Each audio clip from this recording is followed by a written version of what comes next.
ధనుసు రాశి వారికి ఈ వారం చాలా వరకు అనుకూలంగా ఉంది. రాశ్యాధిపతి చతుర్థాధిపతి గురువు అష్టమంలో ఉన్నారు. అష్టమంలో వీరికి బలంగానే ఉన్నారు. కొన్ని అవకాశాలు చేదాకా వచ్చి చేజారిపోయి అనుకుంటారు, కానీ బాధపడతారు.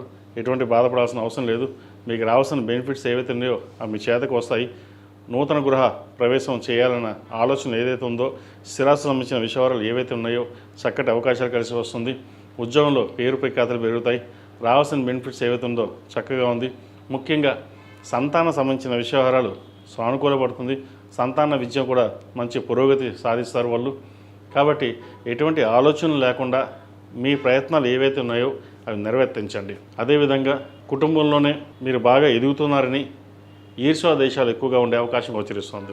ఇవన్నీ మీరు పట్టించుకోకుండా దృఢ సంకల్పంతోటి మీరు చేసే కార్యక్రమాలు ఏవైతే ఉన్నాయో చక్కగా చేయండి. ముఖ్యంగా దైవ సంబంధించిన కార్యక్రమాలు ఎక్కువగా చేయడం వల్ల ఇటు వ్యాపారంలోనూ ఇటు ఉద్యోగంలోనూ మంచి స్థిరత్వం అనేది లభిస్తుంది. ప్రభుత్వ రంగంలో ఉన్న వారికి మంచి కలుసుబాటుతనంగా ఉంటుంది. సప్తమ దశమాధిపతి అయిన బుధుడు సప్తమ స్థానంలో ఉన్నారు.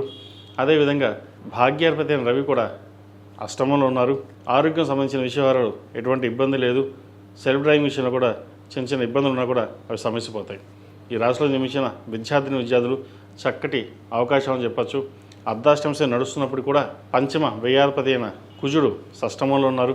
విదేశీకి సంబంధించిన విషయవహారాలు, సాఫ్ట్వేర్ సంబంధించిన విషయవహారాలు, టెక్నికల్ సంబంధించిన విషయవహారాలు, సినీ కళారంగం సంబంధించిన విషయవహారాలు, అడ్మినిస్ట్రేషన్, ప్రభుత్వ రంగం కోసం ప్రభుత్వ ఉద్యోగం కోసం ప్రయత్నం చేస్తున్న వారికి సివిల్ సర్వీసెస్ కావచ్చు, ఏ ఇతరత బ్యాంకింగ్ సెక్టర్స్లో కావచ్చు, ఏదైనా సరే ప్రయత్నాలు ప్రారంభించండి.